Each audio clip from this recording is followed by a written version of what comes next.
vraies voix Sud Radio. 3 mots dans l'actu qui sont match, sécu et soutien. Un mur de présidents alignés comme des footballeurs avant un coup franc match France-Israël à valeur politique autant que sportive ce soir. Un stade de France sous haute sécurité.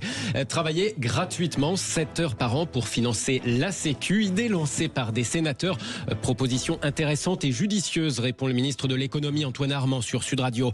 Et puis quand le chef du gouvernement hongrois adresse son soutien à Marine Le Pen, Viktor Orban évoque Donald Trump sur le thème « On peut avoir des ennuis judiciaires, mais quand même être élu derrière ». Les vraies voix Sud Radio. 4000 policiers et gendarmes au Stade de France et dans ses environs, 1600 agents de sécurité, 3 présidents de la République, Emmanuel Macron, ses prédécesseurs François Hollande et Nicolas Sarkozy, 22 footballeurs sur le terrain. Bon, ça c'est l'une des rares choses habituelles dans le match France-Israël de ce soir, car après les violences contre des supporters israéliens à Amsterdam, il est placé sous haute sécurité. D'ailleurs, il y avait des inquiétudes sur cette rencontre de Ligue des Nations bien avant ces événements d'Amsterdam, décrypte Pascal Boniface, géopolitologue, directeur et fondateur de l'Institut des Relations Internationales et Stratégiques. La billetterie a été ouverte que très récemment. D'habitude, La billetterie pour un match est ouverte 5 ou 6 mois avant le match pour que le stade soit bien rempli. Là, la billetterie a été ouverte que 3 ou semaines ou 1 mois auparavant parce que jusqu'au dernier moment, il y a eu des débats pour savoir si on ne pouvait pas le jouer ailleurs qu'au Stade de France, soit au Parc des Princes, soit dans une ville de province, comme ça arrive parfois.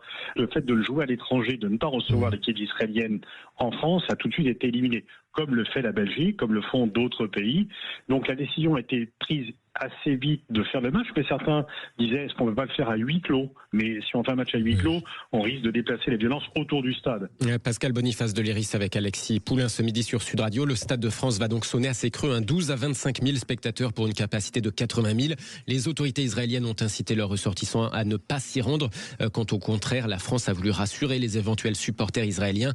Seuls les drapeaux français et israéliens d'ailleurs sont autorisés sur place pour éviter par exemple la présence de drapeaux palestiniens. On en parlera bien entendu tout à l'heure. Deuxième mot, sécu. Le ministre de l'économie voit d'un bon œil finalement l'idée de travailler 7 heures par an pour financer la sécurité sociale. L'idée a émergé au sein de la commission des affaires sociales du Sénat lors des débats sur le budget de la sécurité sociale avec cette idée de travailler gratuitement 7 heures par an pour rapporter 2,5 milliards à l'assurance maladie. On est un peu sur le même principe si vous voulez que la journée de solidarité pour les seniors de Jean-Pierre Raffarin.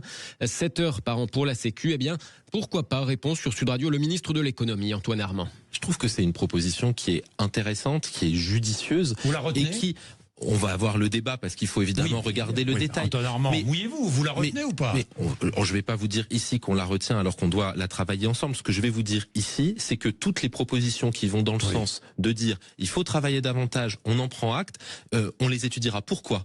Parce que c'est pas juste une question budgétaire. Parce que j'entends ce que certains disent. Ils disent très bien, ils n'arrivent pas à faire des économies dans la dépense publique, donc ils nous demandent de travailler davantage. Là, je vous parle d'une question économique. On est dans un pays qui ne libère pas le travail. Antoine Armand, ministre de l'économie au micro de Jean-Jacques Bourdin ce matin sur Sud Radio. Philippe Bilger, travailler gratuitement, c'est quand même fabuleux. Non, on le fait déjà un jour par an. Faudrait faire un 3e jour gratuit, 4e jour gratuit. Alors, j'ai scrupule à parler d'économie devant nos spécialistes, mais tout de même, j'ai l'impression qu'à l'heure actuelle, on a des expédients et je me demande si à force de ne pas remettre la France en état structurellement, ne se condamne pas à des bouts de ficelle, certes pas du tout méprisables, mais qui ne me paraissent pas à la hauteur de l'enjeu. François de Rugy. C'est la question de travailler plus. Alors c'est vrai qu'il y a une époque, il y avait un slogan de Nicolas Sarkozy, travailler plus pour gagner plus. Alors là, ce serait pas pour gagner plus, mais ce serait pour ne pas payer plus d'impôts. Donc c'est travailler pour financer, travailler plus. Mais pour ne rien du tout. C'est travailler plus pour gagner moins au taux horaire. Non, c'est pas vrai parce que oui, mais à ce moment-là, votre taux horaire il baisse. À ce moment-là, il faut baisser drastiquement les dépenses de sécurité sociale. Or, je ne crois pas dans notre pays qu'il y ait grand monde qui plaide pour des baisses drastiques de la sécurité sociale, baisser les dépenses à l'hôpital. Tout le monde dit ah non, il faut continuer à les augmenter et ainsi de suite. Donc c'est vrai que c'est un compromis entre le fait de maintenir la protection sociale et de ne pas augmenter les impôts. On travaille un peu plus. Nicolas Corato. Quelle est l'une des raisons du sous-financement aujourd'hui de la sécurité sociale? C'est que depuis 8 ans, on a baissé les cotisations salariales et patronales sur les salaires en France. Je prends un exemple, la prime Macron est une prime qui n'est pas assujettie à des cotisations sociales et patronales. C'est-à-dire qu'on a de plus en plus de revenus du travail qui n'abondent pas les caisses de la sécurité sociale. Et je suis un peu étonné que le Parlement et puis peut-être le gouvernement trouvent cette espèce d'innovation formidable que de travailler sans cotiser. C'est-à-dire que on est passé de l'ère Macron où on travaillait en étant payé sans cotiser à l'ère de la post-Macron où on va travailler sans être payé et sans cotiser.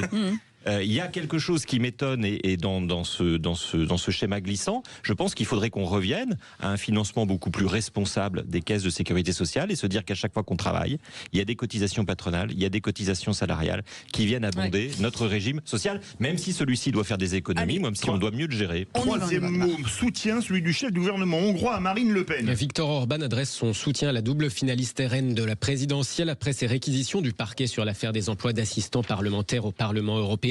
5 ans d'inéligibilité et 2 ans de prison ferme aménageable. On rappelle que ce sont des réquisitions, ce que réclame la procureure et non pas encore une décision. Ça, on le connaîtra dans quelques semaines. Il n'empêche, le Premier ministre hongrois tweet « Je n'arrive pas à croire les informations la concernant. Marine, n'oubliez pas que nous sommes avec vous dans cette bataille et n'oubliez pas, le harcèlement de la justice a été une étape cruciale vers la victoire du président Donald Trump. » Soutien donc du Hongrois Viktor Orban. Quant en France, c'est un soutien venu du camp macroniste qui a créé la surprise, celui de l'ancien ministre de l'Intérieur Gérald Darmanin. Il serait profondément choquant que Marine Le Pen soit jugée inéligible et ainsi ne puisse pas se présenter devant le suffrage des Français, crie l'ancien ministre de l'Intérieur. Combattre Madame Le Pen doit se faire dans les urnes, pas ailleurs. Gérald Darmanin qui ajoute, si le tribunal juge qu'elle doit être condamnée, elle ne peut l'être électoralement sans l'expression du peuple. Merci beaucoup Félix Mathieu. Allez, vous restez avec nous.